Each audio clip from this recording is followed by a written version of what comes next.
Christians have been among the last to take seriously the way that our modern lifestyle damages this planet.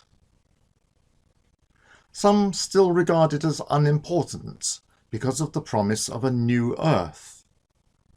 However, the Bible speaks about a renewed, redeemed and restored earth, though it never mentions a replacement earth. Isaiah was the first to see a vision of this new earth, and his vision makes clear that this was still the same structure as the old earth, but renewed. He was shown Jerusalem in the new earth, and outside it lay the corpses from the final battle. The wonderful act of God that Isaiah described was the planet's renewal after a terrible ordeal.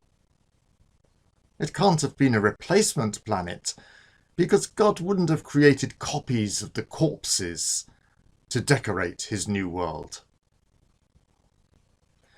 Paul said, "The old earth was ruined by sin, and it will be redeemed by Jesus' death, just as its inhabitants can also be redeemed."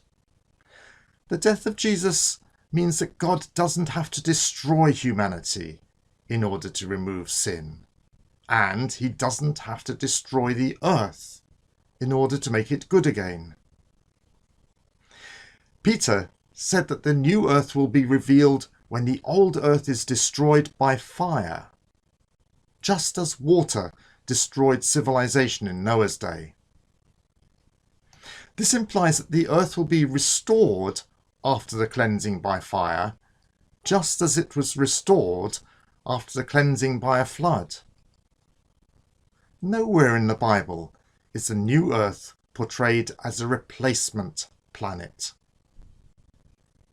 Revelation says that believers are in heaven until the kingly Messiah initiates his rule on earth.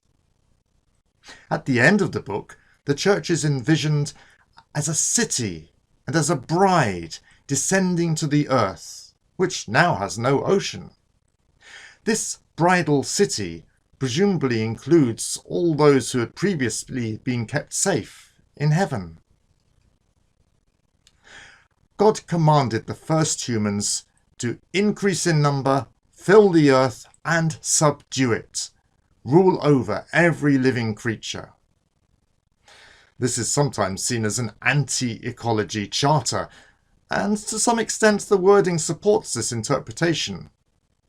The Hebrew kabash, to subdue, is normally used for defeated enemies or slaves. And the word radah, to rule, can imply a ruthless rule. It can even carry the sense of asset stripping, as where Samson scraped the honey out of the lion's carcass.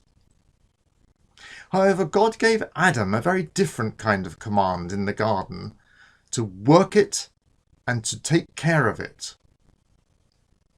The word avad, to work, is normally translated to serve, as in the work of servants and priests.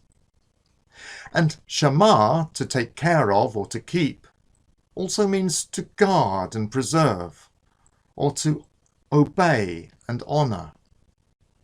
In other words, Adam was asked to be the custodian of Eden, looking after it like a servant looks after his master's house, or like a priest looks after a temple.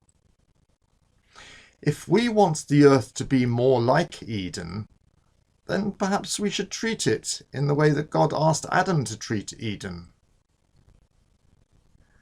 One day, God will come in judgment to audit not only what we have done in our lives, but what we've done with his gifts.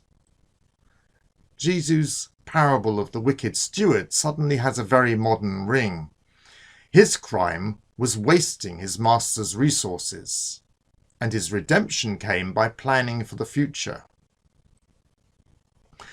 The ancient law that God gave Israel, telling them to preserve fruit trees, is a principle that he still wants us to follow.